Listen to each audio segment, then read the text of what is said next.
आज हम करने जा रहे हैं 16-17 नवंबर की करंट अफेयर्स।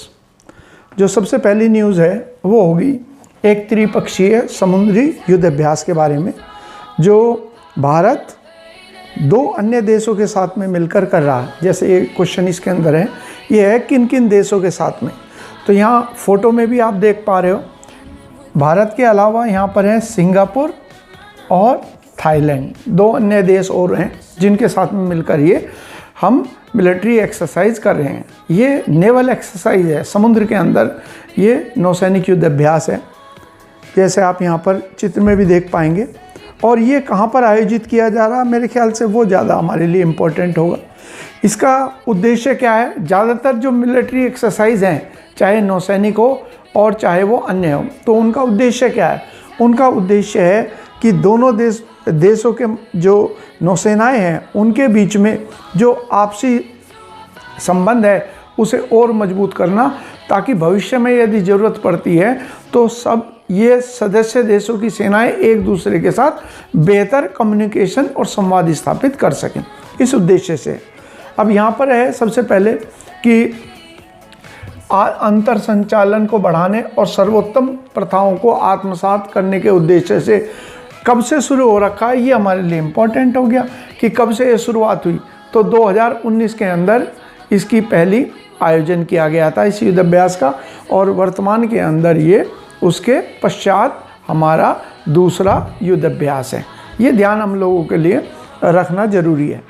इसके अलावा 2021 का संस्करण कहाँ पर आयोजित किया जा रहा है? तो अंडमान सागर के अंदर।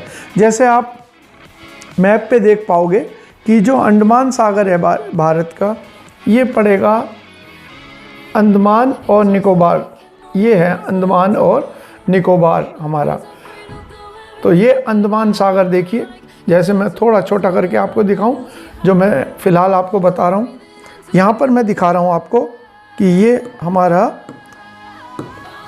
इधर की तरफ है, ये अंडमान सागर, और ये है अंडमान और निकोबार। अब मैं इसको थोड़ा बड़ा करके आपको दिखा दूं ताकि आपको समझ में आए किस जगह की।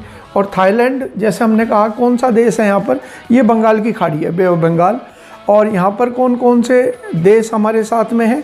तो हमने 2 का नाम पढ़ा था, कौन कौन से हैं? एक तो सिंगापुर, यहाँ पर ये रखा, नीचे की तरफ आप देखेंगे यहाँ पर ये छोटा सा देश यहाँ पर है। और एक जो है ये है थाईलैंड, यहाँ पर, जिसकी राजधानी बैंकॉक है। ये तीनों सदस्य जो हैं ये मिलकर यहाँ पर युद्ध अभ्यास का आयोजन कर रहे हैं। ये ज़रूरी है हमारे लिए। लोकेशन पता रहेगी आपको, तो भविष्य में जब पढ़ने की ज़रूरत होगी तो आप बेहतर रूप से उसके बारे में जान पाएंगे। अगला जो है एक प्रतियोगिता के बारे में है, जिसका नाम है सर प्रताप सिंह कप। ये जो सर प्रताप सिंह कप है, ये किससे जुड़ा हुआ है? प्रतियोगिता कौन सी है? अब मैं इसमें लगे हाथ एक क्वेश्चन भी आपको यूपीएससी में जो पूछा गया वो भी बताता हुआ चलूँगा। तो यहाँ पर ये 1921 से प्रतियोगिता आयोजित की गई। और पोलो क्या है? जैसे आप देखते हैं, ये पोलो एक खेल है, इसमें दिखाई दे रहा होगा, ये मंत्री है, केंद्रीय मंत्री, जिनका नाम है मीनाक्षी लेखी। ये प्रतियोगिता की शुरुआत कर रही हैं गेंद को खिलाड़ियों तक पहुंचाकर। तो इसमें घुड़सवार जो हैं वो एक स्टिक की मदद से, एक डंडी की मदद से ये गेंद को एक दूसरे के गोल में पहुंचाते हैं। इसी को पोलो खेलते हैं। और मध्यकाल में आप पढ़ते भी होंगे, कौन से ऐसे हमारे या जो सुल्तान था जिसकी मृत्यु पोलो खेलते हुई, वो आप लोग ज़रा इस पर ध्यान देना और पता करने की कोशिश करना कि कौन सा ऐसा हमारा सुल्तान था जिसकी मृत्यु पोलो खेलते हुए नीचे गिरकर घायल होने के कारण हुई थी। उसे मैं आपके लिए छोड़ देता हूँ, चाहे तो आप उसमें कमेंट कर दीजिएगा। अब इसके अंदर है कि ये खेल किससे संबंधित है, तो उत्तर हमारा आ गया कि ये संबंधित है पोलो से। अब यूपीएससी में क्या क्वेश्चन आया? यूपीएससी में क्वेश्चन आया कि ये जो खेल है इसकी जन्म स्थान जो है वो भारत को माना जाता है, कि ये खेल जो है ये शुरू भारत से हुआ, और भारत में भी कौन सा स्टेट है, ये एग्ज़ाम के अंदर यूपीएससी का सवाल आया। तो यहाँ पर आप देखिए कि पहले शुरुआत करते हैं, इसमें जो जो पॉइंट्स इसके अंदर दिए गए हैं जो आपके लिए इम्पोर्टेंट हो सकते हैं। तो यहाँ सबसे पहले दे रखा है कि ये भारत का सबसे ऐतिहासिक जो और प्रतियोगिता है किसकी, पोलो खेल की, जिसकी शुरुआत कब हुई, 1921 में। तो ये क्वेश्चन इस तरीके का आ सकता है वनडे एग्जाम में कि वो प्रताप सिंह का नाम दे और पूछे कि ये ट्रॉफी जो है किस खेल से जुड़ी हुई है, उस संदर्भ में ध्यान रखना। इसके अलावा इसको भारत का हेरिटेज खेल भी कहा जाता। ये भी इम्पोर्टेंट बात होगी कि विरासत खेल का दर्जा भारत में कौन से खेल को प्रदान किया है। ये देखिए, यहाँ पर एक चीज़ मैं और स्पष्ट कर दूँ आपको कि जब हमारे यहाँ पर ओडिशा के भुवनेश्वर में विश्व कप हॉकी का आयोजन किया गया, तो उस समय पर ये वहाँ के जो मुख्यमंत्री है नवीन पटनायक, उन्होंने भारत सरकार से आग्रह किया कि आप जो है हॉकी को राष्ट्रीय खेल घोषित करो, नेशनल स्पोर्ट जो है डिक्लेयर करो। अब ये आग्रह करने के पीछे तात्पर्य ये था कि जब आरटीआई यानी कि सूचना के अधिकार से जानकारी मांगी गई कि भारत में कौन से खेल को यह दर्जा प्राप्त है, तो भारत सरकार का जवाब था कि आधिकारिक तौर पर ऑफिशियली इंडिया में किसी भी खेल को हमने नेशनल गेम का दर्जा नहीं दिया। यानी कि जो हम पढ़ते आ रहे हैं, सुनते आ रहे हैं कि ये जो हॉकी है ये हमारा नेशनल गेम है, ये केवल सुनने सुनाने वाली बात है। हमारे यहाँ पर कागजों में कहीं पर भी उसको ये दर्जा प्राप्त नहीं है। ये पॉइंट इसके अंदर है। इसके बाद आ गया कि पोलो का आधुनिक खेल कहाँ से शुरू हुआ। भाई ये बहुत ज़्यादा इम्पोर्टेंट, जैसे मैंने कहा यूपीएससी में एक क्वेश्चन पूछा जा चुका कि कौन से राज्य के अंदर पोलो का जन्म स्थान माना जाता है, तो मणिपुर राज्य। राज्यों की, जैसे मैं हर बार आप लोगों से एक चीज़ की बात कहता हूँ कि मैं आपको जानबूझ के जो है मैप कराता हूँ, ताकि आप लोग लगे हाथ जो ज्योग्राफी के पोर्शन है वो भी आपका क्लियर होता हुआ चले। तो उसके पीछे मेरा उद्देश्य यही रहता है। जैसे हम यहाँ भारत के मैप को दिखाएं, थोड़ा मैं आपको इस तरीके से दिखाऊं। ये मैं इंडिया का मैप है, और जो हमारे यहाँ 7 राज्य हैं पूर्वोत्तर के, जिनको कहते हैं 7 सिस्टर्स, 7 बहनें कहा जाता है, और उनके अंतर्गत एक नाम आता है मणिपुर का। मैं यहाँ पर आपको दिखा देता हूँ। ये राज्य जो है हमारा, ये है मणिपुर। इसके उत्तर में जो है ये है नागालैंड। मैं दूसरे कलर का, ये ऊपर की तरफ जो है ये है नागालैंड, और ये इस जो नीचे है ये है मणिपुर। मणिपुर का नाम आप खूब सुनते होंगे। एक छोटा सा राज्य है, लेकिन अगर हम स्पोर्ट्स की बात करें, जैसे भारत की एक प्रसिद्ध महिला है जो मुक्केबाज, जिसका नाम है मैरी कॉम, तो वो भी किस राज्य से संबंधित है, मणिपुर से संबंधित है। और इस बार टोक्यो ओलंपिक के अंदर वेट लिफ्टिंग के अंदर जो इस बार पदक प्राप्त किया है, उन खिलाड़ी का नाम और मुझे आप बताना, वो भी मणिपुर से ही संबंधित है। तो ज़रा उनका नाम लिख के बताना कि कौन सी वो महिला खिलाड़ी है मणिपुर की जिसने इस बार वेट लिफ्टिंग के अंदर टोक्यो ओलंपिक में पदक जीता है। तो मणिपुर जो है ये हमारा एक पावर हाउस है कि इसका स्पोर्ट्स की अगर हम बात करते हैं तो उसमें इसका काफ़ी नाम आता है। तो यहाँ पर फिलहाल जो है इसी को जन्म स्थान माना जाता है। इसके बाद अगला पॉइंट हमारा जो आएगा वो देखते हैं। अगला आ गया, पर्यटन के क्षेत्र में कौन से राज्य ने 3 कैटेगरी के अंदर हाल ही में पुरस्कार प्राप्त किए हैं। देखो, अभी जो हमारे संस्कृति मंत्री है, पर्यटन मंत्री है, उनका नाम दे रखा है जी किशन रेड्डी। उन्होंने हाल ही में राज्यों को पुरस्कार प्रदान किए हैं पर्यटन क्षेत्र में, या कौन से ऐसे क्षेत्र हैं जहां पर्यटक जो है ज़्यादा जाना पसंद करते हैं या आकर्षित करते हैं। उन कैटेगरी के अंदर 3 जो कैटेगरी है, उस कैटेगरी के अंदर पुरस्कार जो है इस बार दिया गया, उत्तराखंड राज्य ने जीता है। और ये राज्य जैसे उत्तराखंड मैंने बताया, तो यहाँ पर मैं चित्र पे भी, मैप में भी आपको दिखाऊंगा। उससे पहले मैं पॉइंट बता देता हूँ क्या है। एक तो जिम कॉर्बेट नेशनल पार्क, जिसको अब किस नाम से जाना जाएगा, रामगंगा राष्ट्रीय उद्यान या रामगंगा नेशनल पार्क, जिस नदी के मुहाने पर यह नैनीताल में बसा हुआ है, उसी का नामकरण करने की बात चल रही है। दूसरा जो है वो आ गया ऋषिकेश। तीसरा है केदारनाथ। ये 3 स्थान है। जिम कॉर्बेट को तो बेस्ट वाइल्ड लाइफ डेस्टिनेशन, यानी कि वन्य जीवों का सबसे बेहतर डेस्टिनेशन का मतलब है वह स्थान जहां लोग जाना चाहते हैं। तो बेस्ट स्थान जहां लोग जाना चाहते हैं वन्य जीव के लिए, तो जिम कॉर्बेट। और ऋषिकेश को बेस्ट एडवेंचर डेस्टिनेशन, एडवेंचर कहते हैं साहसी खेलों को, जैसे राफ्टिंग है, यानी कि गंगा जी का जो बहाव है ऋषिकेश में आप देखेंगे तो पहाड़ों पर बहुत तेज है, तो ऐसे में वहाँ पर छोटी छोटी ये जो रबर की नाव है इनसे लोग बाग जो हैं वो खेल का आयोजन करते हैं, तो उसी को एडवेंचर कहते हैं। और तीसरा जो है केदारनाथ बेस्ट स्पिरिचुअल कहते हैं दार्शनिक, यानी कि आत्मा परमात्मा ये दर्शन जो है फिलॉसफी, इसी को स्पिरिचुअल कहते हैं। तो मैं आपको लगे हाथ मैप के ऊपर भी दिखा दूं कि ये उत्तराखंड में किस किस जगह है। तो यहाँ पर उत्तराखंड जो है इसके अंदर मैंने मैप दिया है। यहाँ पर तो मुख्यमंत्री है जिनका नाम है पुष्कर सिंह धामी, और ये हाल ही में राज्यपाल बने हैं गुरमीत सिंह, लेफ्टिनेंट जनरल जो है गुरमीत सिंह, ये राज्यपाल नियुक्त करे गए हैं। इनका भी मैं नाम लिख देता हूँ, गुरमीत सिंह। कई बार वनडे एग्ज़ाम के अंदर ये क्वेश्चन भी आ जाते हैं कि हाल ही के अंदर कोई नया राज्यपाल अगर किसी राज्य में नियुक्त होता है तो वो सवाल आ जाते हैं, तो उस संदर्भ में मैंने ये प्रोवाइड करा रखा। अब वापस आते हैं, जो पॉइंट है जिस पॉइंट के ऊपर मैं आपको ये अभी हम टॉपिक पढ़ रहे हैं, उस टॉपिक के अंदर जो लिखा हुआ है वो किन किन का नाम दे रखा है वो देखते हैं। एक तो दे दिया नैनीताल, नैनीताल तो इधर पड़ गया जहाँ पर कौन सा पार्क है, जिम कॉर्बेट नेशनल पार्क स्थित है। उसके बाद दे दिया ऋषिकेश, ये ऋषिकेश को एक उपनाम है, किस नाम से ऋषिकेश को जाना जाता है, इसे कहा जाता है विश्व की योग नगरी, इसको योग कैपिटल या योग की राजधानी भी कहा जाता है ऋषिकेश में।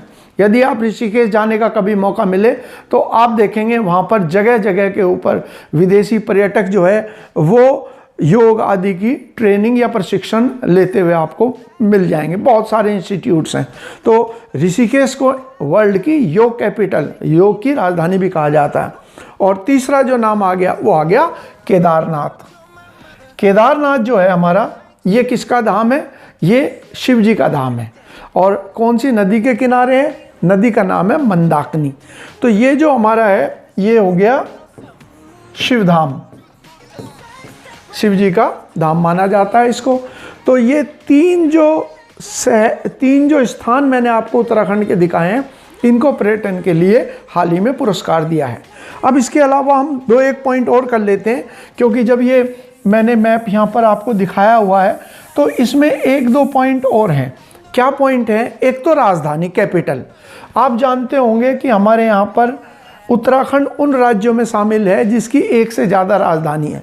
उत्तराखंड की जो पुरानी राजधानी है वह कौन सी है, वह है, या पहली राजधानी कौन सी है, वो है देहरादून, पुरानी नहीं पहली, ये तो देहरादून है। और दूसरी राजधानी जो घोषित करी है वो करी है गैरसैंण, यहाँ पर दोनों राजधानियाँ। इसके अलावा आजकल एक और चर्चा चल रही है कि जो हमारे यहाँ परिवहन और राजमार्ग मंत्री हैं जिनका नाम है नितिन गडकरी, तो उनके द्वारा 2016 में एक योजना शुरू करी गई थी भारतमाला, और उस भारतमाला परियोजना के अंतर्गत जो ये 4 धाम हैं हिंदुओं के, कौन कौन से, एक तो है केदारनाथ, एक है बद्रीनाथ, इसके अलावा जो दूसरे धाम है वो है गंगोत्री और यमुनोत्री। यहाँ पर आप देख लेंगे गंगोत्री है और इसके पास ही यमुनोत्री है। अभी मैं दोबारा इसमें ड्रॉ कर दूँ, जी देखो। तो यहाँ पर क्या है, ये हो गया बद्रीनाथ, यहाँ केदारनाथ, यहाँ पर हो गया गंगोत्री, और इसके पास ही जो है वो है यमुनोत्री। तो इन चारों धामों को जोड़ने के लिए जो नेशनल हाईवे, राष्ट्रीय राजमार्ग बनाए जा रहे हैं, वो कुछ समय से या कुछ दिनों से अखबार में विवादों में है कि इनके निर्माण आदि से यहाँ का जो पर्यावरण है, एनवायरनमेंट है, कहीं उसे नुकसान न पहुँचे आदि, ये सब बातें चल रही हैं। तो ये भी, इसके पीछे भी लक्ष्य क्या है हमारा, लक्ष्य ये है, देखिए, एक तो हो गया धार्मिक उद्देश्य कि जो लोग यहाँ पर घूमने जाना चाहते हैं धार्मिक कारणों से, तो उससे उत्तराखंड के पर्यटन को भी बढ़ावा मिलेगा। और देश के भीतर यदि लोग घूमने के लिए जाएंगे तो देश के अंदर विभिन्न जो व्यवसाय हैं, डिफरेंट प्रोफेशन है, उसमें आमदनी में वृद्धि होगी, इससे फ़ायदा होगा देश को। और दूसरा क्या है, ये हिस्सा जो आप देख रहे हैं ऊपर लिखा हुआ है तिब्बत या चीन, तो हमारा चीन के साथ में जो सीमा लगती है उस सीमा के मामले में भी हमारे लिए ज़रूरी है कि यहाँ तक हम सड़क आदि का जो प्रबंध है वो बेहतर रूप से कर लें। नहीं तो जब युद्ध आदि की स्थिति बनेगी तो यहाँ तक रसद पहुँचाना, सैनिकों को पहुँचाना कहीं मुश्किल ना हो जाए। इस दृष्टि से भी इन सड़कों का निर्माण इन चारों धामों को रोकने के लिए जब बनाया जाएगा तो वो सैन्य दृष्टि से भी लाभकारी होगा। अब अगले जो पॉइंट है फिर देखते हैं इसके अंदर। यहाँ मैंने वो दे दिया कि जो पर्यटन मंत्री है वर्तमान के अंदर वो कौन से हैं, तो वो तो मैंने बताया ही था आपको, जी किशन रेड्डी। और उत्तराखंड के जो चीफ मिनिस्टर हैं वह है पुष्कर सिंह धामी, और उत्तराखंड के जो गवर्नर हैं वह है गुरमीत सिंह। ये हमने अभी पॉइंट पढ़ा था। अगला पॉइंट आ गया नेशनल अचीवमेंट सर्वे। ये जो नेशनल अचीवमेंट सर्वे है जिसको हिंदी में लिखा हुआ है राष्ट्रीय उपलब्धि सर्वेक्षण, तो इसका उद्देश्य क्या होता है? देखो, इसका उद्देश्य ये होता है जो हमारा एजुकेशन सिस्टम है उस एजुकेशन सिस्टम के अंदर क्वालिटी है और बच्चों को जैसे पढ़ाया जा रहा है क्या उस हिसाब से उनकी शिक्षा उनको बेहतर बना रही है या उन्हें पढ़ाई अच्छे से समझ में आ रही है। इस चीज़ को टेस्ट करने के लिए NCERT ने एक सर्वे कराया है। उस सर्वे के माध्यम से पेपर तैयार किए जाते हैं और बच्चों को उस दिन उन पेपर को सॉल्व करने को दिया जाता है ताकि ये पता चले कि संबंधित विषयों के अंदर उनकी रुचि कितनी है, कितना उनका विषय के ऊपर पकड़ है। साथ ही साथ ये भी पता चलता है कि कौन से ऐसे विषय हैं जिनकी तरफ जो है बच्चों का रुझान ज़्यादा जा रहा है।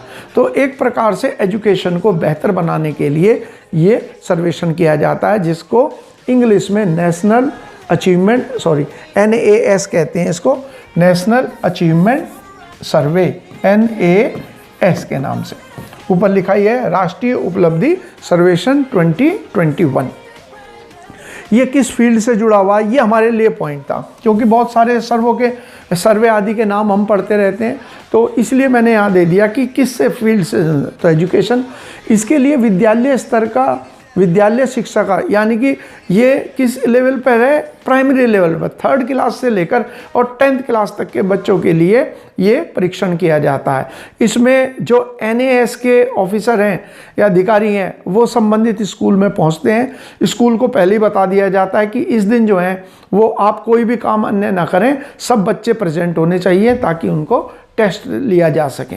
तो हमारे जो स्कूल लेवल पे एजुकेशन है उसे बेटर बनाने के लिए, ताकि हमें पता चल पाए कि संबंधित विषयों के अंदर बच्चों का क्या रुझान है।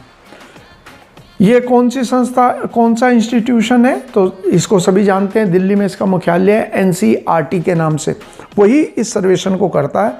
इसमें 3rd, 5th, 8th और 10th ये 4 क्लासें, 10th तो हाल ही में जोड़ी गई है, उससे पहले केवल 8th क्लास तक हुआ करता था जिसके लिए बच्चों को टेस्ट दिया जाता है और उनकी टेस्ट के माध्यम से उनके पता चलता है उनकी पढ़ाई के बारे में। तो यहाँ पर ये नेशनल अचीवमेंट सर्वे NAS लिखा हुआ है।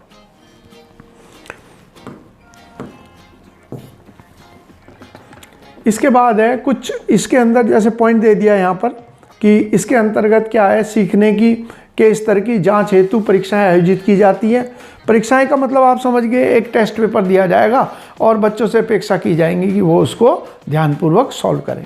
वही होता है ये कार्यक्रम शैक्षिक मूल्यांकन यानी कि एजुकेशन का इवैल्यूएशन करना तथा उपलब्धि अचीवमेंट, उन दोनों के बारे में जानता है। इसका अचीवमेंट का यहाँ मतलब हो गया कि जिस तरीके से बच्चों को पढ़ाया जा रहा है क्या उसका लाभ मिल रहा है, ये अचीवमेंट है। इसके बाद है NAS की टीम के द्वारा कौन सी 3rd, 5th, 8th और 10th क्लास के विद्यार्थियों को पेपर के माध्यम से मूल्यांकन किया जाता है। इसमें एक नाम दे दिया जो वर्तमान में हमारे यहाँ एजुकेशन मिनिस्टर है।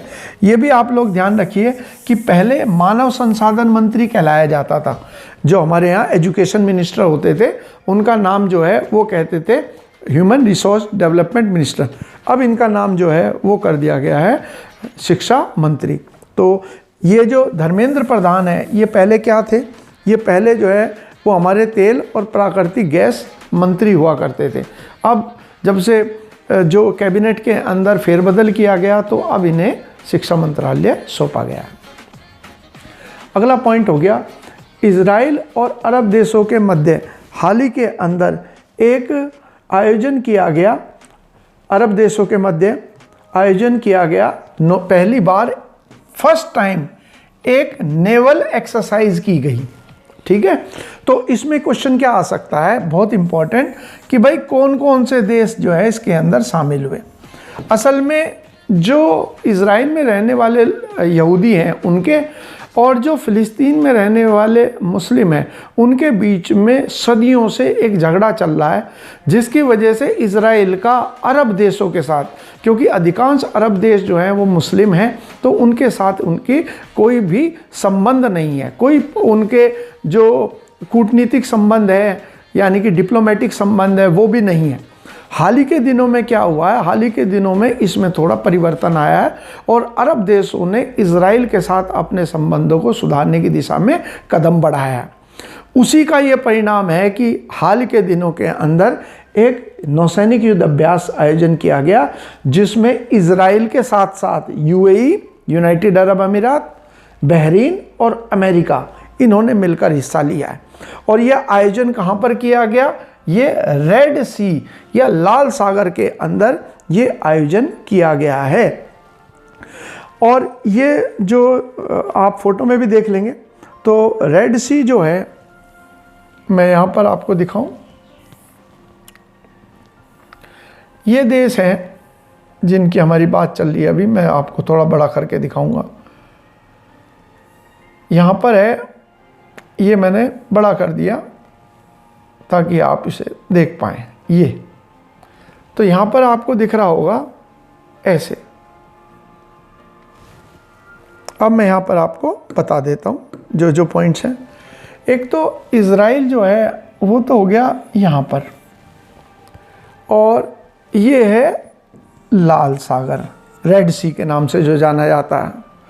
यहाँ पर है यूएई, जहाँ पर हाल ही में T20 के फाइनल खेला गया, जिसके अंदर ऑस्ट्रेलिया ने न्यूजीलैंड को हराकर पहली बार T20 क्रिकेट का वर्ल्ड कप जीता है। और इसके अलावा जो ये हिस्सा है ये कहलाता है बहरीन। ठीक है, तो ये देश हैं जो यूएई, बहरीन और इज़राइल, और चौथा था अमेरिका। उन्होंने मिलकर इस रेड सी के अंदर इस नौसैनिक युद्ध अभ्यास का आयोजन किया।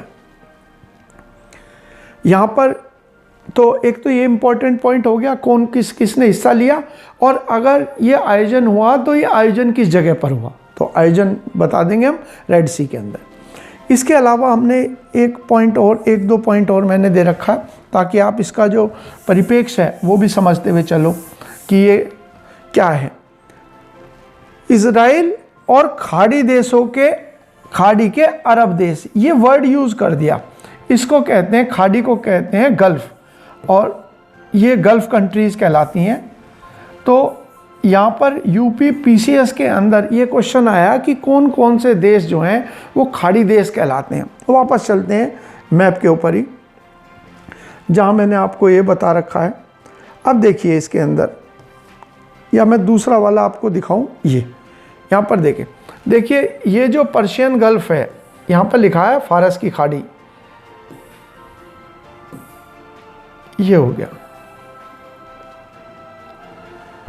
यहाँ पर लिखा हुआ है, ये जो है ये पर्शियन गल्फ़ का मतलब हो गया फारस की खाड़ी, इसको फारस की खाड़ी कहते हैं।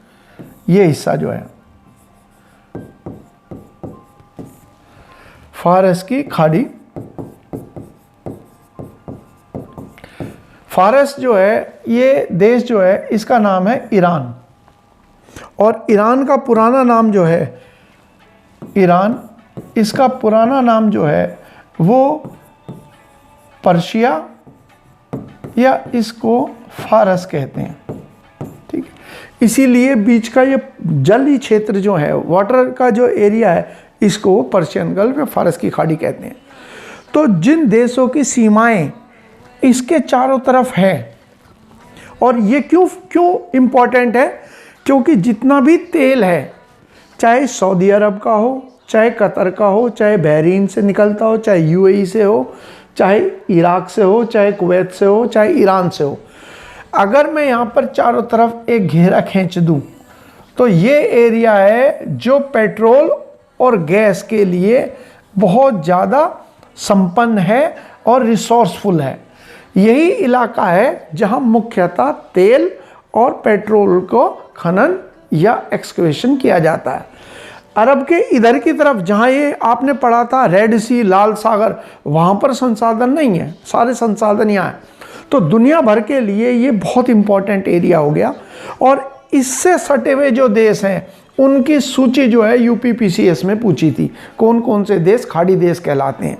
तो एक तो हो गया ईरान, ऊपर की तरफ ये हिस्सा जो है ये पड़ता है इराक,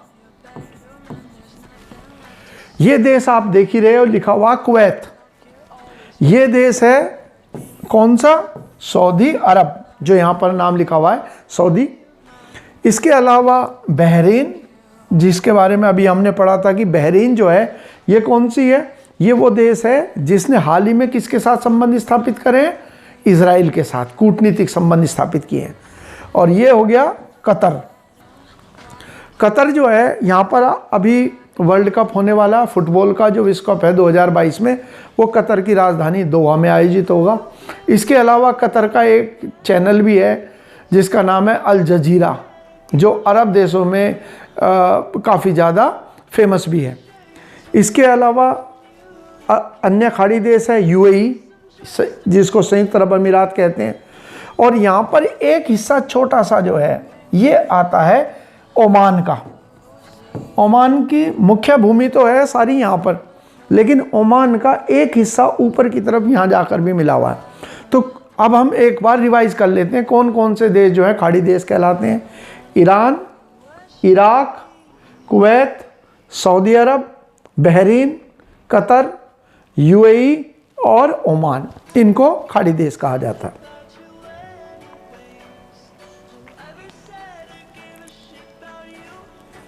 अगला जो हमारा पॉइंट आएगा, फिर एक समझौते का नाम आएगा जिसको कहा जाता, तो ये खाड़ी देश और खाड़ी में जो अरब देश हैं उन्होंने इजराइल के साथ अपने संबंध स्थापित करे।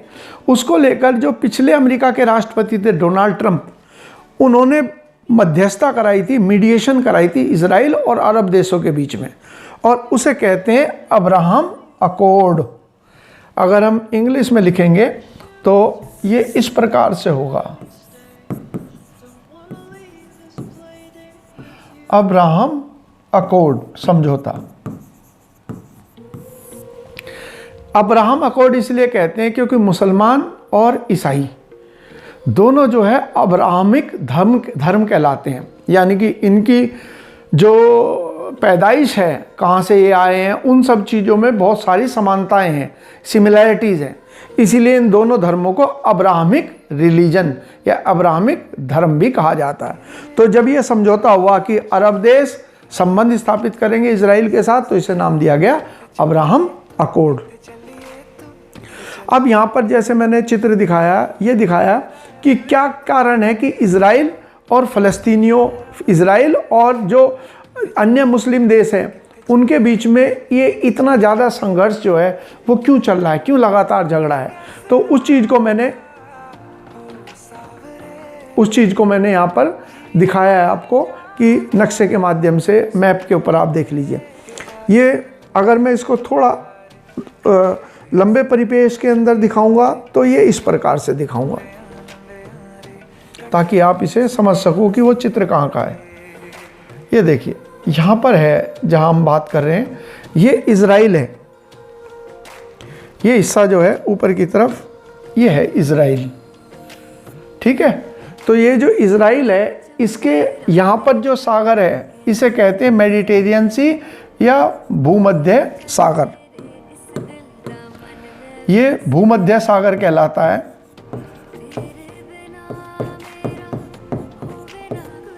ठीक है। और इसके नीचे की तरफ जो है यहाँ पर तो ये देश पड़ता है, इसे कहते हैं मिस्र या इजिप्ट, दक्षिण के अंदर इसे तो कहते हैं। ये नीचे की तरफ जो है ये मिस्र है, ये जॉर्डन, ऊपर की तरफ लेबनान और यहाँ पर है सीरिया। तो ये चारों तरफ जो ये देश हैं ये इस्लाम को मानने वाले देश हैं। तो ये और इज़राइल में रहने वाले जो हैं इन्हें ज्यूज़ कहते हैं, इनको यहूदी कहा जाता है, ज्यूज़ या इनको यहूदी कहते हैं। इनकी बहुत सारी परंपराएं यदि आप देखेंगे तो मुसलमानों के जैसी हैं। जैसे मुसलमानों में लड़कों का खतना कराया जाता है, वैसे ही यहूदी भी खतना कराते हैं। जैसे जालीदार टोपी जो है मुसलमान पहनते हैं, उसी टाइप की टोपी जो है ये यहूदी भी पहनते हैं। तो धर्म का जो जन्म हुआ इस्लाम का, ईसाइयत का और यहूदियों का, वो एक ही जगह से है। इसीलिए इनके अंदर बहुत सारी जो परंपराएं हैं वो सारी की सारी एक जैसी प्रतीत होती हैं। अब वापस देखते हैं जो हमारा पॉइंट है उस पर जिस पे मैं आपको दिखा रहा था। तो ये हो गया। तो यहाँ पर क्या है, जब फर्स्ट वर्ल्ड वॉर ख़त्म हुआ 1914 से लेकर और 1918 तक, 1914 से लेकर और 1918 तक, 1914 से 18 तक जब वर्ल्ड वॉर चला, तो वर्ल्ड वॉर चलने के बाद इस हिस्से के अंदर जो हैं बड़ी संख्या में यहूदियों को बसाने के लिए नीतियां बनाई गई, क्योंकि यहूदी ये मानते थे कि ये जो देश है फ़िलिस्तीन जिसको कहते हैं, जिसकी राजधानी का नाम जेरूसलम है, ये वो जगह है जहाँ पर सदियों से यहूदी रहते आए हैं। लेकिन जब इस्लाम का प्रसार शुरू हुआ पैगंबर मोहम्मद के बाद, तो उसके बाद इनको यहाँ से बाहर खदेड़ दिया गया। तो ये अपनी इसको मातृ और जन्मभूमि मानते हैं, पूर्वजों की भूमि मानते हैं। तो इसीलिए यहाँ पर जो यहूदी रह रहे थे उनके साथ अन्य दूसरे देशों से भी यहूदी आके यहाँ पर बसने लगे, जिसकी वजह से यहाँ रहने वाले जो मुसलमान थे, जिनको फ़िलिस्तीन मुस्लिम कहते हैं, उनके और अरब और यहूदियों के बीच में तनाव उत्पन्न हो गया। और परिणाम ये रहा कि जब सेकेंड वर्ल्ड वॉर ख़त्म हुआ, सेकेंड वर्ल्ड वॉर जो है वो चला था 1939 से लेकर और 1945 तक। वर्ल्ड वॉर के बाद आप देखते हो बहुत सारे देश जो हैं स्वतंत्र हो गए, इंडिपेंडेंट हो गए। जैसे भारत 1947 में, भारत से अगले साल जो है वो इज़राइल को भी इस पूरे क्षेत्र को अंग्रेज छोड़कर चले गए। और जब वो छोड़कर गए तो यहाँ रहने वाले जो यहूदी थे, ज्यूज़ थे, उन्होंने इसको अपना एक स्वतंत्र यहूदी देश घोषित करा, जिसका नाम रखा उन्होंने इज़राइल। तो ये इज़राइल है। तो यहाँ रहने वाले जो फ़िलिस्तीनी थे वो मांग करने लगे कि हमारे क्षेत्र जो हैं वो ज़्यादा बड़े एरिया में हमारा क्षेत्र है, इसीलिए जिस क्षेत्र में यहूदी रह रहे हैं वो हमारी भूमि पर कब्जा है, जिसको लेकर तनाव उत्पन्न शुरू हो गया। और जहाँ पर ये फ़िलिस्तीनी मुस्लिम रहते हैं वो दो एरिया हैं। जो झंडा दिखा रहे हैं ये फ़िलिस्तीन का झंडा है, इसे फ़िलिस्तीन कहते हैं, ये फ़िलिस्तीन का झंडा है। तो ये हिस्सा जो है, यहाँ पर एक नदी है जिसको जो नदी जॉर्डन नदी के नाम से जानते हैं। तो इसके पश्चिमी तट, इसके नदी के वेस्ट में जो है ये हिस्सा जहाँ पर ये दिखा रखा है फ़िलिस्तीन का झंडा, इसे कहते हैं पश्चिमी बैंक, और इंग्लिश में इसे वेस्ट बैंक कहते हैं। तो यहाँ रहते हैं फ़िलिस्तीनी मुस्लिम, और एक ये हिस्सा है इसे कहते हैं गाजा पट्टी, गाजा स्ट्रिप, ये वाला हिस्सा, ये गाजा स्ट्रिप। अब ये फ़िलिस्तीन की और इज़राइल की जो स्थिति है ज्योग्राफिकल, वो ऐसे हो गई कि जैसे जब हमारा बंटवारा हुआ था भारत का, तो पाकिस्तान बन गया था। एक तरफ पाकिस्तान, एक तरफ आज जो बांग्लादेश था, और बीच में भारत था। वही स्थिति जो है इस फ़िलिस्तीन की है कि इसके दो अलग अलग ज्योग्राफिकल एरिया हैं, जिनको बीच में फ़िलिस्तीन से जिसको बीच में इज़राइल से होकर गुजरना पड़ता है। तो यहाँ पर जो इनका झगड़ा है ज़मीन पर, कि ज़मीन पर कब्जा किसने किया है, इज़राइली कह रहे हैं ये हमारी मातृभूमि है, ये फ़िलिस्तीनी कह रहे हैं ये हमारी मातृभूमि है। तो ये ऐसा ही विवाद हो गया जैसे हमारे यहाँ कश्मीर में। तो कश्मीर में जो वहाँ रहने वाले कश्मीरी हिंदू हैं, उनका ये कहना है कि जो पीढ़ियों से चला आ रहा है, जो पुराना हम काल देखें, चाहे सम्राट अशोक की बात करें, तो आपने हिस्ट्री में पढ़ा होगा कि राजतरंगिणी जो किताब है जो कल्लन ने लिखी है कश्मीर में, तो उसमें ये बताया गया है कि श्रीनगर की जो स्थापना है वो सम्राट अशोक ने करी। तो ये जो है पहले से ही वहाँ सनातन धर्म के लोगों की भूमि है। उसके बाद 1339 के अंदर यहाँ पर एक ईरानी जो व्यक्ति था उसे शासक बना दिया गया, और उसके बाद धीरे धीरे जनसंख्या जो है वो मुस्लिमों की बढ़ती गई। जो वहाँ रहने वाले सनातन थे उनका धर्म परिवर्तन हुआ, या फिर बाद में 1990 के दशक में तो उनको वहाँ, दशक के पहले तो उनको वहाँ से निकाल ही दिया गया।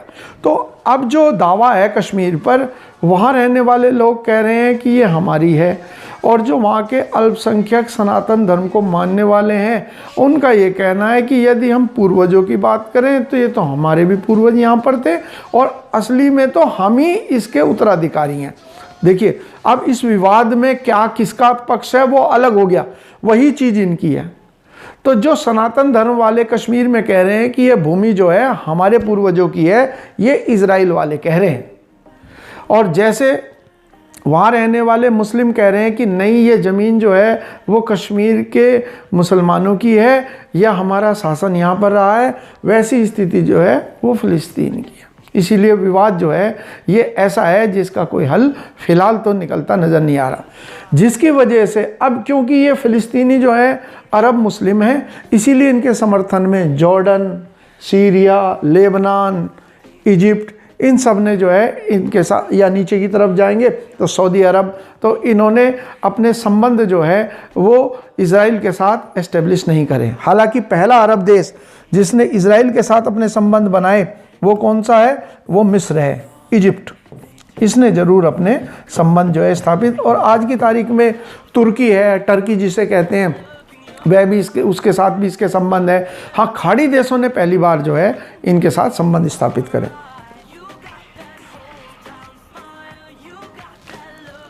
अब यहाँ पर जैसे मैंने आपको दिखाई दिया, ये सारे पॉइंट आपको मेरे ख्याल से बिल्कुल क्लियर हो गए होंगे कि हम जब खाड़ी देश की बात करते हैं तो खाड़ी देश का तात्पर्य जो है वो किससे है। तो ये खाड़ी देश हो गया। ये लाल सागर जिसके बारे में अभी मैंने आपको कराया था कि यहाँ पर एक नौसैनिक युद्ध अभ्यास आयोजित किया गया था। अब देखते हैं अगला पॉइंट। इसके अलावा इसमें जैसे हमने अभी पढ़ा था कि जो किन किन देशों ने मिलकर यहाँ पर ये युद्ध अभ्यास आयोजित किया था, तो उसमें आपने नाम पढ़ा था बहरीन और संयुक्त अरब अमीरात के बारे में आपने पढ़ा था अभी। तो यहाँ पर बहरीन और संयुक्त अरब अमीरात का कर रखा है। और इजराइल में दूतावास खोलने वाला, यानी कि अपनी एम्बेसी एस्टेब्लिश करने वाला पहला खाड़ी देश कौन सा है, तो हम देखते हैं पहला खाड़ी देश या पहला गल्फ कंट्री जो है वो यूएई है।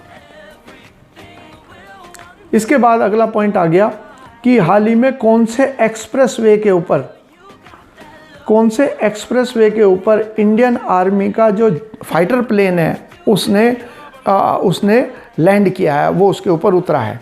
तो कल की फ़ोटो भी आपने देखी होगी कि उत्तर प्रदेश के अंदर एक एक्सप्रेसवे एस्टेब्लिश किया गया जिसे कहते हैं पूर्वांचल एक्सप्रेसवे के अंदर, जिसका उद्घाटन माननीय प्रधानमंत्री मोदी जी ने किया है।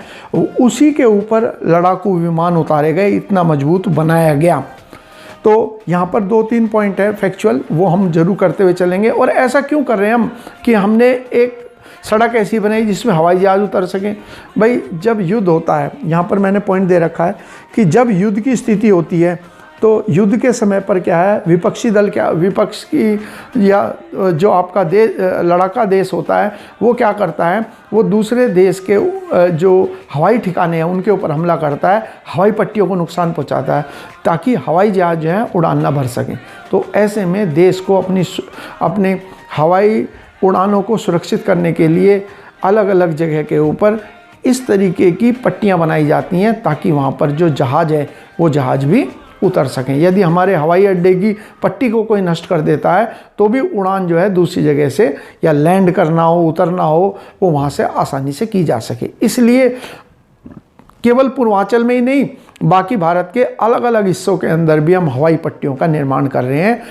किनके ऊपर? सड़कों के ऊपर। वो सड़क ही इतनी मजबूत बनाई जाएगी ताकि उस पर ये भारी भरकम जहाज भी उतर सके। अब ये जो है हमारी, जिसके बारे में हम पढ़ रहे हैं, वो है कि ये एक्सप्रेसवे जो है कितने किलोमीटर लंबा होगा। तो ये तो खैर फैक्चुअल ऐसा सवाल तो नहीं आता, लेकिन क्योंकि जब हम पढ़ते हैं तो ये सारी चीज़ें ध्यान में रखनी चाहिए। 341 किलोमीटर लंबा है और ये कितने ज़िलों को जोड़ेगा? उत्तर प्रदेश के 9 ज़िलों को जोड़ेगा। और कहाँ से कहाँ तक है अभी मैं आपको यूपी के मैप पे दिखाऊंगा। लखनऊ से गाजीपुर तक का जो समय है, वह समय अभी फ़िलहाल कितना लग रहा है? उसमें 6 घंटे का समय लग रहा है। वो लगभग आधा रह जाएगा, 3.5 घंटे का समय रह जाएगा। यहाँ पर देखिए, ये है हमारे उत्तर प्रदेश के अंदर जो ये मैं दिखाना चाह रहा हूँ आपको। यहाँ पर देखिए, सॉरी, ये देखिए, ये मैंने पट्टी भी बना रखी है, आपको मेरे ख्याल से बिल्कुल साफ दिखाई दे रही होगी। और ये ज़िले भी आप लोग समझ पाएंगे कौन कौन से ज़िलों की हम बात कर रहे हैं। तो यहाँ पर जो है लखनऊ से शुरू होगी, ये लखनऊ है। इसके अलावा बाराबंकी, अयोध्या, अमेठी, सुल्तानपुर, ये जो हवाई पट्टी बनाई गई है, ये पूरे इस पे पट्टी नहीं बनाई गई। कहाँ पर बनाई गई है? 3.5 और 3 किलोमीटर जो लंबी पट्टी है जिस पे लड़ाकू विमान उतर सकते हैं, वो कहाँ पर है? सुल्तानपुर में। तो कौन कौन से आगे मैं दोबारा बता दूं? लखनऊ, बाराबंकी, अयोध्या, अमेठी, सुल्तानपुर, अंबेडकर नगर, आजमगढ़, गाजीपुर और मऊ। 1 2 3 4 5 6 7 8 9, यानी कि इन 9 जिलों को जोड़ते हुए ये हमने तैयार करी है एक्सप्रेसवे, जो लगभग 350 किलोमीटर लंबा है। इसके अलावा, ये तो हमने यहाँ पर किया है, इसके अलावा उत्तर प्रदेश के अंदर और कई एक्सप्रेसवे है जो बनाए जा रहे हैं, ताकि पूरा का पूरा उत्तर प्रदेश जो है वो इन तेज गति से चलने वाले हाईवे, जिन पर स्पीड कितनी रहेगी? कम से कम 100 किलोमीटर प्रति घंटे की होगी। हालांकि 120 तक लोग वहाँ इस पर वाहन चलाते हैं, जैसे यमुना एक्सप्रेसवे पे हम देखते हैं। और कौन कौन से वो भी मैं दिखा देता हूँ जो उत्तर प्रदेश हाल में तैयारी कर रहा है। यहाँ पर पहले मैं ये पॉइंट बता दूँ कि हमने ये हवाई जो पट्टी है वो सड़क के ऊपर क्यों बनाई है। चलते हुए नहीं पता चलेगा कि ये सड़क है, हवाई पट्टी है, लेकिन जब उतरेगा जहाज तो वो आसानी से यहाँ पर उतर सकता है। इससे पता चलेगा कि इसके ऊपर हवाई पट्टी बनाई गई है। तो ये जैसे मैंने कहा कि जो युद्ध छिड़ता है तो जो दुश्मन देश है वो आपके हमारे एयरबेस पे हमला करता है। एयरबेस पे हमला करने से जो फाइटर प्लेन है वो उड़ान नहीं भर पाते। ऐसी स्थिति से निपटने के लिए सड़कों के कुछ सड़कें ऐसी बनाई गई हैं जिनके ऊपर ये भारी भरकम फाइटर प्लेन भी। और ये यूपी में कहाँ पर है ये पट्टी? जहाँ पर है तो मैंने आपको बताया था अभी, सुल्तानपुर। आप ध्यान कीजिए, ये जो मैंने बताया था यहाँ पर है, ये है सुल्तानपुर डिस्ट्रिक्ट।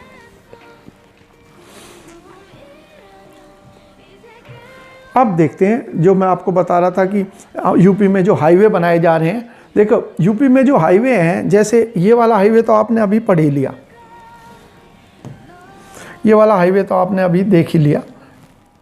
जिस हाईवे का जिक्र हमने करा कि लखनऊ से लेकर और गाजीपुर तक, ये वाला तो हो गया, ये लखनऊ से गाजीपुर तक का ये वाला हाईवे।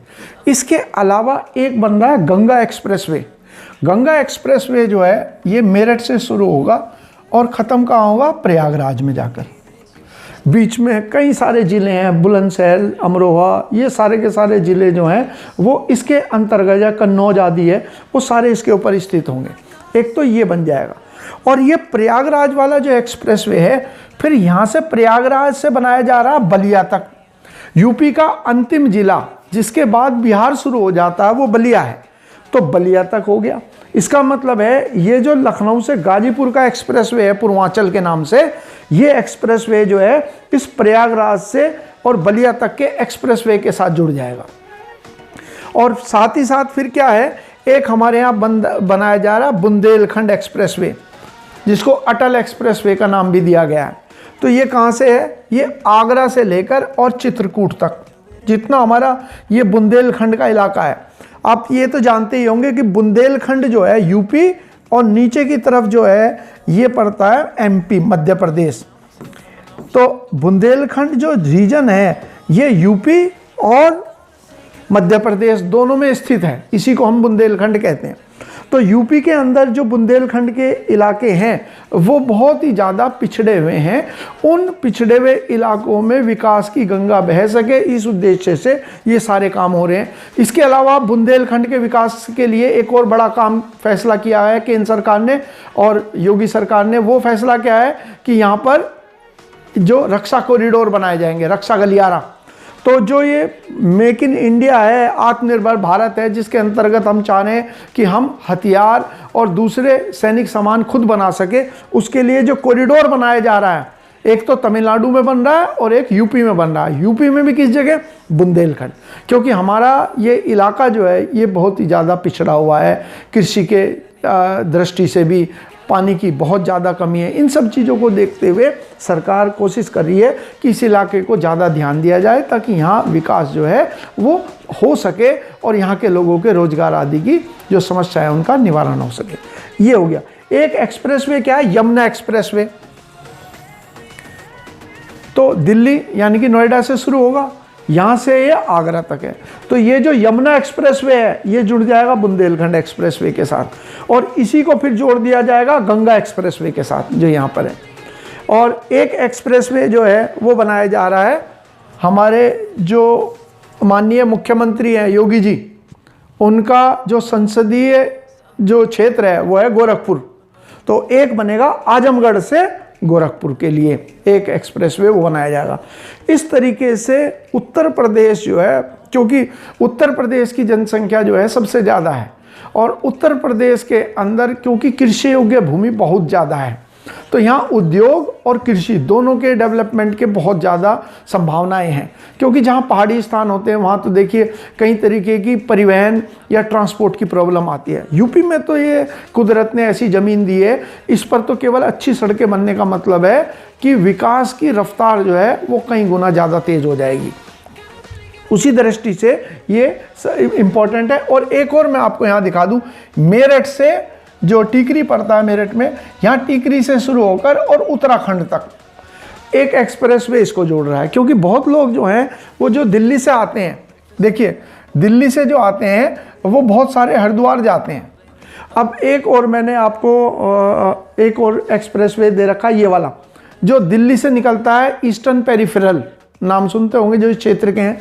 ईस्टर्न पेरिफेरल क्या है? दिल्ली से इस क्षेत्र के अंदर यहाँ तक आएगा। तो ये सारे के सारे एरिया जो है, जो ईस्टर्न पेरिफेरल है, ये आ गया मेरठ का। इस तरीके से हमने क्या कर दिया कि उत्तर प्रदेश के अंदर सारे प्रमुख शहरों को जोड़ दिया। इसीलिए योगी जी को क्या कहा जा रहा है? हाईवे मैन कहा जा रहा है, एक्सप्रेसवे मैन भी उपनाम दिया जा रहा है इनको, योगी जी को। इसलिए क्योंकि उत्तर प्रदेश में जब से इनकी सरकार बनी है 2017 में, उसके बाद से सड़कों के मामले में किसी भी प्रकार की समस्या जो है उत्तर प्रदेश के निवासियों को नहीं है। ये पॉइंट हो गया हमारा। इसमें अगला देखें, देखो जैसे मैंने आपको बताया था कि किस वजह से हम ऐसा कर रहे हैं कि हम निर्माण कर रहे हैं जो हवाई पट्टियां हैं, तो वो मैंने बता दिया ताकि हमारे पास एक विकल्प उपलब्ध रहे कि अगर लड़ाई के समय पर हमारे जो रनवे है वो ख़राब हो जाते हैं तो हम इनका इस्तेमाल कर पाएंगे। इसके अलावा भारत माला जो परियोजना है, इसके तहत देश में उच्च कोटि के हाईवे और एक्सप्रेसवे बनाए, यानी कि ये जो निर्माण हम कर रहे हैं फ़िलहाल, इस निर्माण का एक आधार क्या है? भारतमाला परियोजना। भारतमाला परियोजना कब शुरू करी गई थी? 2016 में। क्या उद्देश्य है इसका? इसका उद्देश्य बिल्कुल सरल है। देश के जो बंदरगाह हैं, देश के जो औद्योगिक क्षेत्र हैं, पोर्ट्स जो हैं, इंडस्ट्रियल एरियाज़ जो हैं, और जो ऑलरेडी हाईवे बने हुए हैं उन सब की कनेक्टिविटी को बढ़ाना, ताकि देश के अंदर विकास की रफ्तार में बहुत ज़्यादा तेज़ी लाई जा सके। इसे ही भारतमाला परियोजना का नाम दिया गया है। तो ये जो हम सड़कों का विकास देख रहे हैं उत्तर प्रदेश में, उत्तराखंड में, उसके पीछे ये नितिन गडकरी की योजना है, जिसे भारतमाला का नाम भी दिया गया। अगला हो गया, एक जो उत्सव है उसका नाम दे रखा है, उसका नाम है वांगला उत्सव। और ये पूछा गया कि वांगला उत्सव जो है वो कहाँ पर मनाया जा रहा है या कहाँ पर मनाया जाता है। तो वांगला उत्सव का जो तात्पर्य है वो तात्पर्य है किस राज्य से, वो है मेघालय। यहाँ पर पॉइंट दे रखा है। और ये जो उत्सव है, इस उत्सव को 1000 ड्रम का उत्सव भी कहा जाता है। जैसे यहाँ पर नाम लिखा हुआ है, ये 1000 ड्रम का मतलब ढोल हो गए भाई, देसी भाषा में कहें तो 1000 ढोल का महोत्सव भी इसे कहा जाता है। और इसके अंदर जो चित्र है उससे शायद आपको थोड़ा सा और बेहतर लगेगा, मतलब कुछ समय तक रिटेन रहेगा, मेमोरी ज़्यादा समय तक रहती है।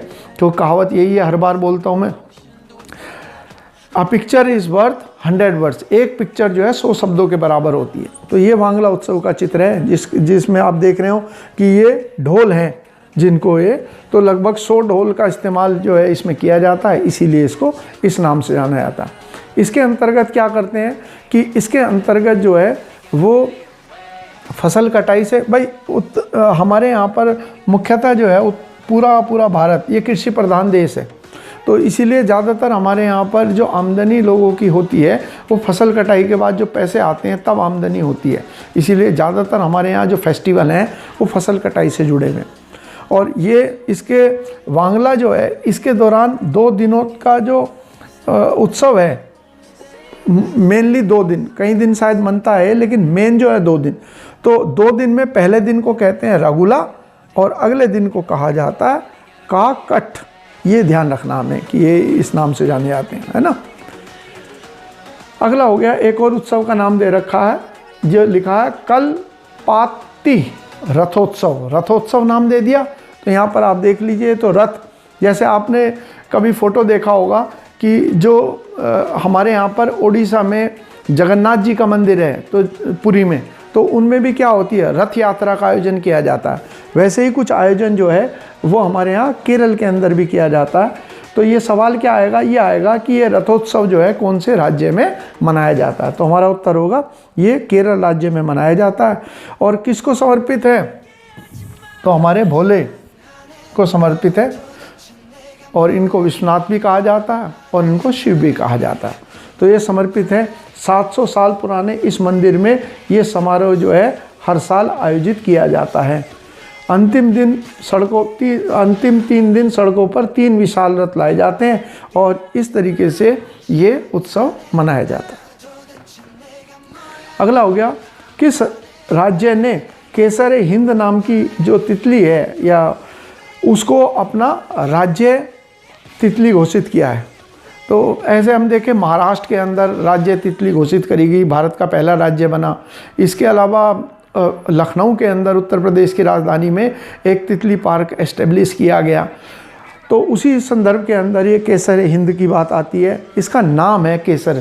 केसर हिंद का क्या है, जब आप हिस्ट्री पढ़ते हो तो आप पढ़ते हो कि केसर हिंद की उपाधि जो है किसे दी गई, ब्रिटेन की महारानी को। कब दी गई, क्योंकि 1857 में जब गदर हो गया, तो गदर के बाद ईस्ट इंडिया कंपनी से प्रशासन अपने हाथों में ले लिया ब्रिटिश सरकार ने। और जब ब्रिटिश सरकार ने ईस्ट इंडिया कंपनी को हटाकर भारत की सत्ता अपने हाथ में ले ली, तो उसने कहा अब से ब्रिटेन की महारानी भारत की महारानी होगी। और उसी को जर्मन भाषा में केसर जो है वो कहते हैं सम्राट को। तो केसर हिंद का मतलब है हिंद का सम्राट, हिंदुस्तान का सम्राट। और केसर हिंद नाम का मेडल जो है वो दिया गया था गांधी जी को। और बाद में जब 1919 के अंदर जलियांवाला कांड हुआ तो केसर हिंद मेडल था, वो उपाधि नहीं थी। केसर हिंद मेडल जो है वो गांधी जी ने वापस किया। तो केसर हिंद उपाधि ब्रिटेन की महारानी को दी गई और केसर हिंद मेडल जो है वो गांधी जी को दिया गया। और यहाँ हम पढ़ रहे केसर हिंद नाम की तितली अरुणाचल प्रदेश जो भारत का सीमावर्ती राज्य है, वहाँ पर जो है इसको राज्य तितली घोषित किया गया। इसके अलावा इसका वैज्ञानिक नाम क्या है ये पॉइंट दे रखा है, इसे आप देख लेना। तितली का जो वैज्ञानिक नाम है लेपिडोप्टेरा, और कई हजार आँखें तितली की वैज्ञानिक तौर पर बताई जाती हैं, क्योंकि उसकी जो आँखें हैं, जैसे हमारी तो सिंपल आई है, सामान्य आँखें हैं, और कुछ होती है कंपाउंड आइज़। कंपाउंड आइज़ वो होती हैं जिसमें एक ही आँख के अंदर छोटे छोटे अनेकों खाने होते हैं। इस दृष्टि से इसकी हजारों आँखें हैं तितली की। यही कारण है अगर आप तितली को पकड़ने जाएं तो उसे पकड़ना जो है वो लगभग असंभव है, क्योंकि हाथ में नहीं आती। वो एक समय पर बहुत सारी डिग्री पर, यानी लगभग 360 डिग्री पर देखने में सक्षम होती है। तो इसका नाम क्या है? लेपिडोप्टेरा। और इसका जो अध्ययन है उसको क्या कहते हैं? ये बायोलॉजी के क्वेश्चन मान लीजिए आप, साइंस के, लेपिडोस्टेरोलॉजी। ये क्वेश्चन आपके रीजनिंग में भी आ सकते हैं। कई तरीके के टॉपिक होते हैं रीजनिंग के अंदर, जिसमें एनालॉजी कहते हैं, उसमें भी ये क्वेश्चन आ सकता है। इसके अलावा तितली कहाँ पाई जाती है? पूर्वी हिमालय का जो क्षेत्र है, पूर्वी हिमालय, ईस्टर्न हिमालय हमारे यहाँ पर क्या है, इसको किस चीज़ का दर्जा भी मिला हुआ? इसको हेरिटेज स्थल का दर्जा भी, विरासत स्थल का जो दर्जा है वो पूर्वी हिमालय को भी प्रदान किया गया है। तो पूर्वी हिमालय जो है ये भारत और पड़ोसी देश जो हैं उन देशों के अंदर ये तितली पाई जाती हैं, कई सारे। ठीक है, तो पूर्वी हिमालय को एक दर्जा और मिला हुआ है, वो दर्जा कहलाता है हॉट स्पॉट का, ताप स्थल का, पूर्वी हिमालय को। इसके अलावा केसर हिंद को किस अधिनियम के तहत अनुसूची में शामिल किया गया? हमारे यहाँ एक बड़ा इम्पॉर्टेंट कानून है जिसको कहते हैं वाइल्ड लाइफ प्रोटेक्शन एक्ट 1972, वन्य जीव संरक्षण अधिनियम 1972, जिसके अंतर्गत अगर मोर को कोई मारता है, शिकार करता है तो कानूनी कार्रवाई होगी। अवैध शिकार जो कोई करता है तो उसको गिरफ्तार होने के बाद कानूनी कार्रवाई इसके अंतर्गत होगी। जैसे दहेज का मामला होने पर दहेज का कानून लगता है, वैसे ही वन्य जीव यानी कि जो वाइल्ड लाइफ है उसके साथ अगर कोई अवैध व्यापार करता है, शिकार करता है, तो इस कानून के तहत गिरफ्तारी होती है। तो इसकी सेकंड जो शेड्यूल है उसके अंदर इसे शामिल किया गया। इसके अलावा एक और संस्था है जिसका हेडक्वार्टर जो है स्विट्जरलैंड में है, IUCN। इसको कहते हैं international union for conservation of nature. ये भी दुनिया की सबसे पुरानी पर्यावरण से जुड़ी हुई संस्था है। ये भी अपनी सूची तैयार करती है ऐसी प्रजातियों के लिए, ऐसी स्पीसीज़ के लिए जो एंडेंजर्ड या खतरे पे हो या जो ख़त्म हो चुकी हो। तो ये रेड लिस्ट कहलाती है, लाल सूची। तो इसकी विलुप्त होने का खतरे को देखते हुए IUCN ने भी इसे अपनी रेड लिस्ट की सूची में शामिल किया हुआ है। अगला हो गया, हाल ही में जैसे न्यूज़ आई है आज, ये आई है कि कई सारी प्रतियोगिताओं का जो आयोजन अगले 10 सालों में होगा, वो कहाँ कहाँ पर आयोजन होगा, इसकी सूची ICC, इंटरनेशनल क्रिकेट काउंसिल, जिसका नाम आप सुनते हो जो भी क्रिकेट देखते हैं बच्चे, तो ICC करके ये संस्था है जो अंतर्राष्ट्रीय क्रिकेट को रेगुलेट या नियमित करती है। उसने हाल ही के अंदर बताया कि कौन कौन से देश में भविष्य में प्रतियोगिता आयोजित होगी। और भारत की अगर स्थिति हम देखें तो भाई भारत में कई सारी प्रतियोगिताओं का आयोजन होगा। यहाँ पर आप देख रहे हो चौथे नंबर पर T20 वर्ल्ड कप होगा 2026 में। इसके अलावा भारत में होगी चैंपियंस ट्रॉफी 2029 की। इसके अलावा भारत श्रीलंका और बांग्लादेश के साथ में मिलकर करेगा वर्ल्ड कप 2031 का आयोजन।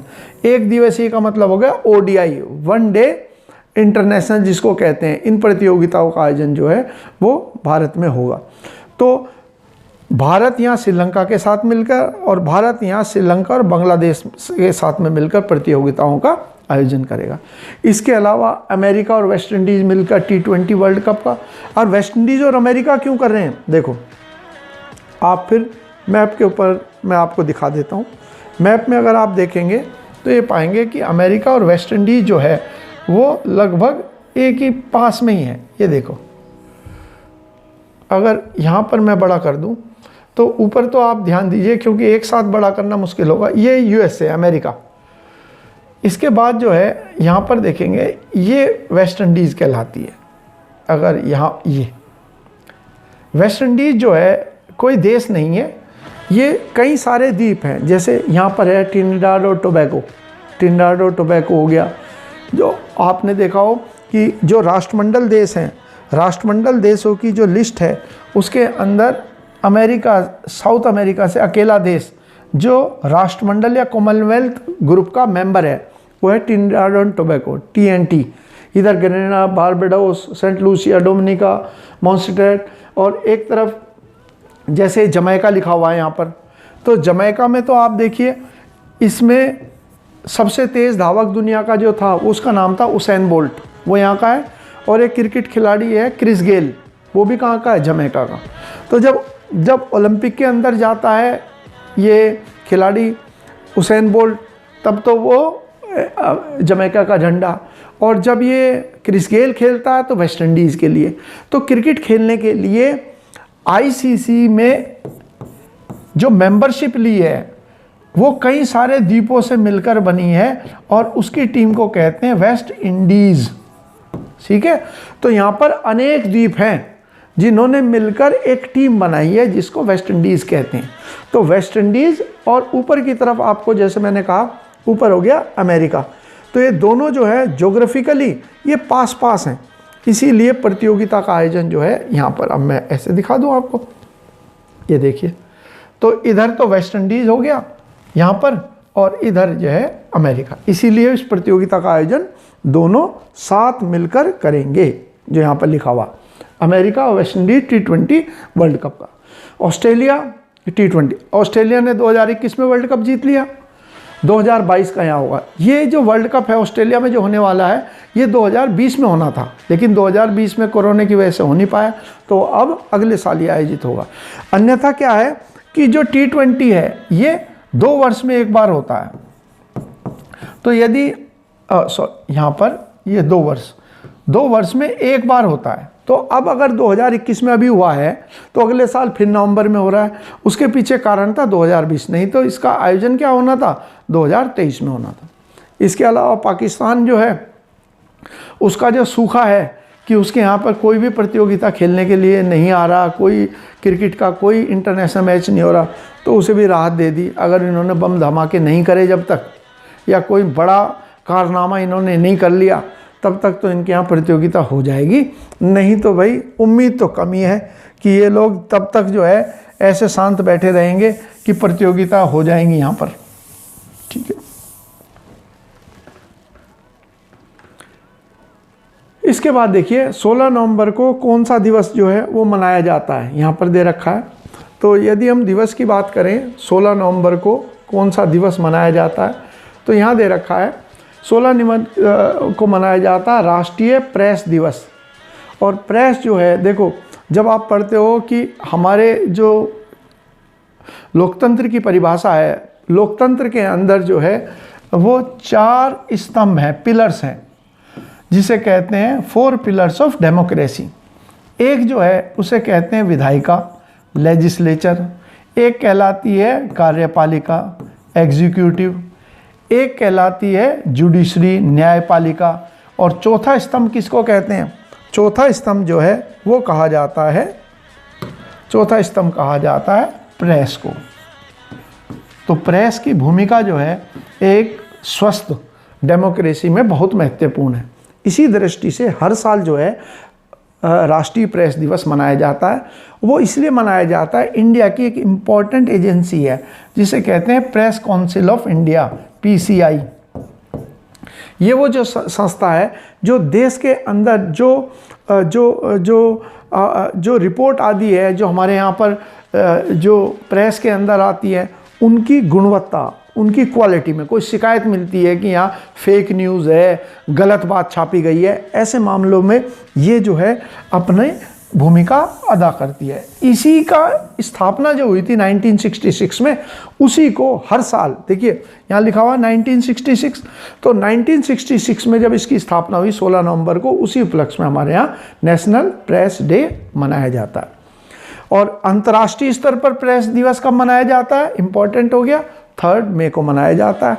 फिर आ गया एक और चीज़, वर्ल्ड प्रेस फ्रीडम इंडेक्स, विश्व प्रेस स्वतंत्रता सूचकांक के अंदर जो है दुर्भाग्यवश 180 देशों में भारत का स्थान बहुत नीचे, यानी कि 142वां है। यानी कि हमारे यहाँ पर जो प्रेस है वो इस सूचकांक के अनुसार पूरी तरह स्वतंत्र नहीं है। उस पर कुछ ना कुछ दबाव, चाहे दबाव को फ़ायदा उठाने का हो, चाहे किसी कार्रवाई का डर हो, आदि हो, उस दृष्टि से ये नाम आता।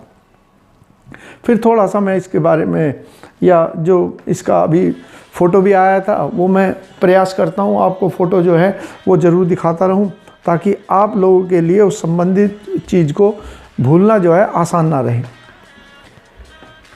इसके बाद आ गया, और इसके साथ साथ हम 2-3 पॉइंट और पढ़ लेते हैं इसी से जुड़े हुए। क्या कौन कौन से पॉइंट्स हैं वो दे रखे हैं मैंने यहाँ पर, कि ये जो रिपोर्ट थी जिसे आपने पढ़ा था कि फ्रीडम, प्रेस फ्रीडम इंडेक्स सूचकांक, ये कौन जारी करता है? तो यहाँ उस संस्था का नाम भी दे रखा लगे हाथ, कि इसे कहते हैं रिपोर्टर्स सैंस फ्रंटियर्स, यानी कि वह रिपोर्टर जिनकी कोई जिनकी कोई सीमाएं नहीं है, यानी कि एक देश से दूसरे देश की सूचनाओं का आदान प्रदान कर सके आम भाषा में।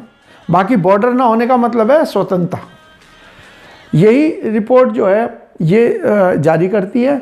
और एक इम्पॉर्टेंट पुरस्कार है जो पत्रकारिता के लिए वर्ल्ड में सबसे बड़ा पुरस्कार माना जाता है, उसे कहते हैं पुलित्जर अवार्ड। और पुलित्जर अवार्ड जो है हाल ही में जो दिया गया, कई लोगों को दिया गया, एक भारतीय मूल की लड़की है जिसका नाम है मेघा राजगोपाल। मेघा राजगोपाल ने चाइना के अंदर जो वहाँ रहने वाले उइगर मुसलमान हैं उन पर जो अत्याचार हो रहे हैं उनके मामले में इसने जानकारी प्राप्त करी, क्योंकि चीन के अंदर घुसना और जानकारी लेना लगभग असंभव काम है, लेकिन टेक्नोलॉजी की मदद से इसने वो सारा काम करने में सफल रही। उसकी इसी बहादुरी को देखते हुए कि उसने चीन की हालात के बारे में दुनिया को बताया, ये इस बार पुलित्जर पुरस्कार दिया गया। तो सवाल अगर आने लगे कि पत्रकारिता में, जर्नलिज्म में सबसे बड़ा पुरस्कार किसे कहते हैं, या कहें जर्नलिज्म का नोबेल पुरस्कार किसे कहते हैं, तो पुलित्जर का आएगा। ये यूएसए के अंदर है, पुलित्जर जो संस्था है ये अमेरिका है, जहाँ पर ये अलग अलग कैटेगरी में पुरस्कार दिया जाता है, और कई कैटेगरी में से एक कैटेगरी जर्नलिज्म या पत्रकारिता है। इसके बाद अगला आ गया कि अंतर्राष्ट्रीय सहिष्णुता दिवस। सहिष्णुता का मतलब क्या होता है? टॉलरेंस, यानी कि सहन करना, सहिष्णुता का मतलब ये होता है। तो ये कब मनाया जाता है? तो 16 नवंबर की बात आएगी। इसके पीछे भी उपलक्ष्य जो है भारत का है कि महात्मा गांधी जो है, जब उनका 125वां जन्म दिवस था तो यूनाइटेड नेशन ने डिसीजन लिया कि भाई उनके इस उपलक्ष्य में जो है कुछ दिवस मनाए जाएंगे, और उनमें से एक दिवस जो है, एक तो अहिंसा दिवस मनाया जाता है 2 अक्टूबर को जो गांधी जयंती है, और साथ ही साथ ये 16 नवंबर को मनाया गया ये सहिष्णुता दिवस। और यूनेस्को जो है संयुक्त राष्ट्र की एजेंसी है जिसने ये घोषणा करी थी, वो एक अवार्ड देती है 2 साल में एक बार, वो कहलाता है यूनेस्को मदनजीत पुरस्कार। ये किस लिए दिया जाता है? सहिष्णुता और अहिंसा को बढ़ावा देने के लिए कोई व्यक्ति हो या कोई संस्था हो, उसे इस सूची के अंदर शामिल किया जाता है। किस फील्ड में ये पुरस्कार दिया जाता है? यूनेस्को मदनजीत पुरस्कार। तो यहाँ दे दिया इसके अंदर वैज्ञानिक, कलात्मक, सांस्कृतिक या संचार, किसी भी क्षेत्र के अंदर वो अगर आपसी भाईचारे को बढ़ाने का काम कर रहा है तो उसे पुरस्कार दिया जाता है। यही है अंतर्राष्ट्रीय सहिष्णुता पुरस्कार जो मैं आपको बता रहा था। तो यानी कि पूरी दुनिया जो है वो एकजुट होना, उन्हें एक दूसरे के साथ में आपसी प्रेम को बढ़ावा देना, यही सहिष्णुता कही जाती है। अगला जो पॉइंट है इसके बाद दे दिया अंतर्राष्ट्रीय दिवस पर सहिष्णुता के लिए हर 2 साल में पुरस्कार दिया जाता है, यूनेस्को मदनजीत पुरस्कार जो हमने अभी पढ़ा था। और इसमें कितनी राशि है? 1 लाख जो डॉलर है, US डॉलर, और $1 फिलहाल जो है वो चल रहा है कितने के बराबर? $1 जो है वो 74 रुपये के आसपास चल रहा है। तो यानी कि मल्टीप्लाई कर दीजिए इससे, इतने पैसा जो है वो इनाम राशि के रूप में प्राप्त होगा। इसके बाद आ गया स्विट्ज़रलैंड में एक संस्था है जिसे IQ एयर, यानी कि जो वायु की गुणवत्ता है उसके टेस्ट करने के बाद दुनिया भर के शहरों का वो रैंकिंग जारी करती है। तो इसने हाल ही में जो रैंकिंग जारी करी है उसके अंदर उसने जो पहले टॉप के जो 10 शहर हैं उन शहरों में से टॉप भी हमने करा, और कितने शहर शामिल हुए हैं वो है भारत के 3 शहर जो है टॉप 10 के अंदर शामिल हुए हैं।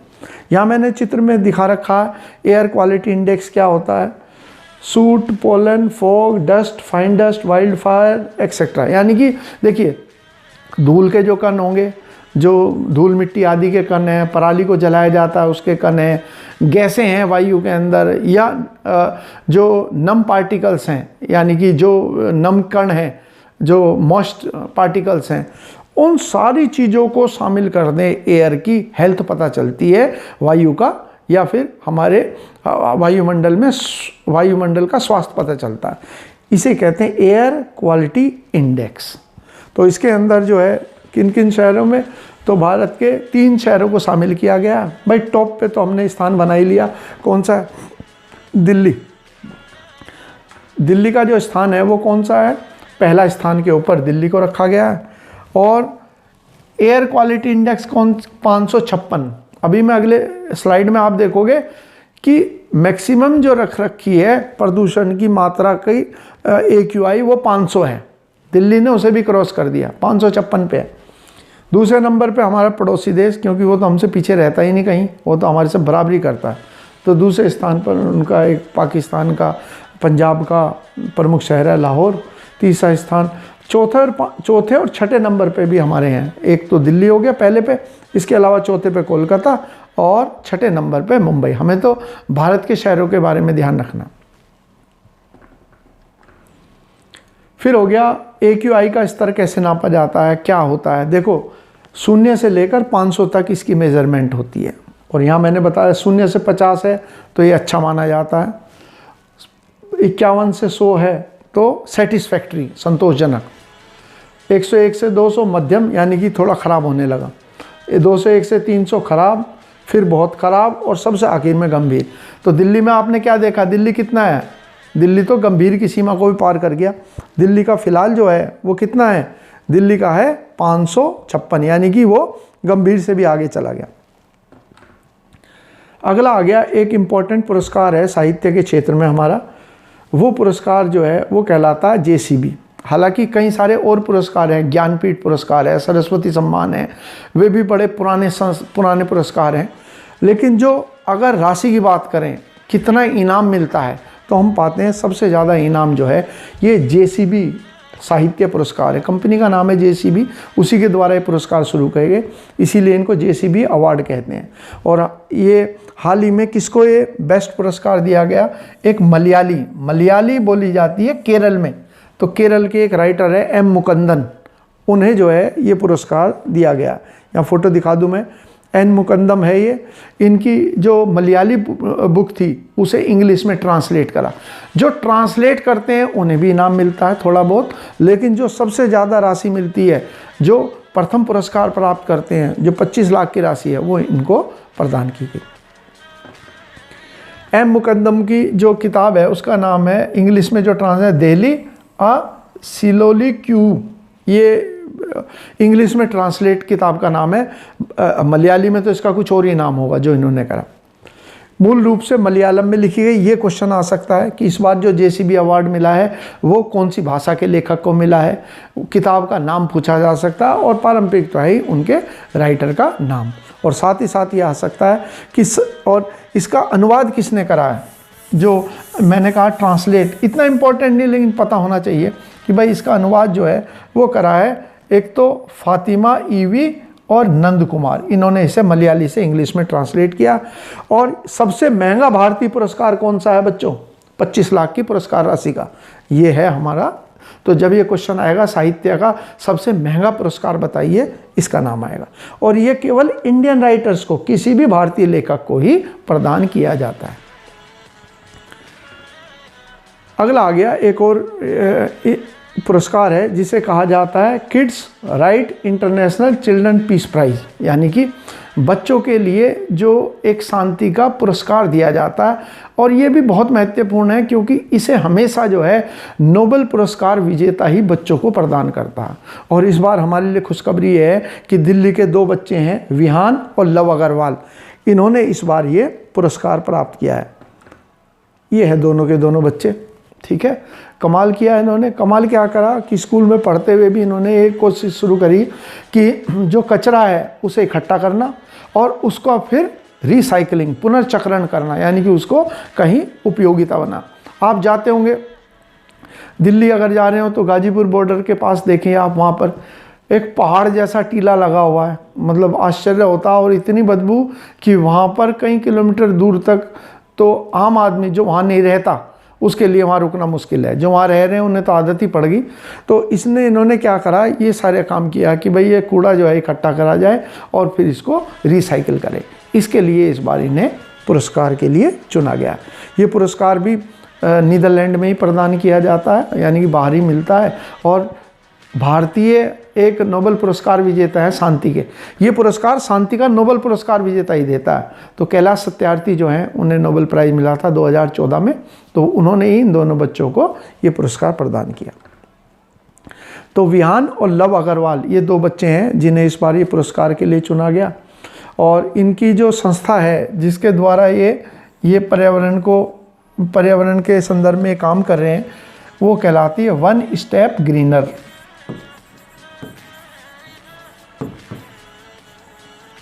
ये है इनकी संस्था का नाम, जो घरों, स्कूलों, कार्यालय से कचरे को अलग करने और कचरा उठाने का काम करती है। इसके अलावा और ये जो वो होता है इसका पुनर्चक्रण, रिसाइकलिंग किया जाता है। पुरस्कार कब शुरू हुआ? 2005 में। एक नाम सुनते हो, शांति का नोबेल पुरस्कार विजेता है रूस के पूर्व राष्ट्रपति मिखाइल गोर्बाचोव। उनकी अध्यक्षता में एक कमेटी बनी थी जिसने डिसीजन लिया कि भाई हर साल अब ये पुरस्कार प्रदान किए जाएंगे। तब से पुरस्कार प्रतिवर्ष प्रदान किए जा रहे हैं। प्रतिवर्ष ये पुरस्कार प्रदान किया जाता है और बहुत महंगा है। 1 लाख यूरो जो है इसके अंतर्गत प्रदान किए जाते हैं।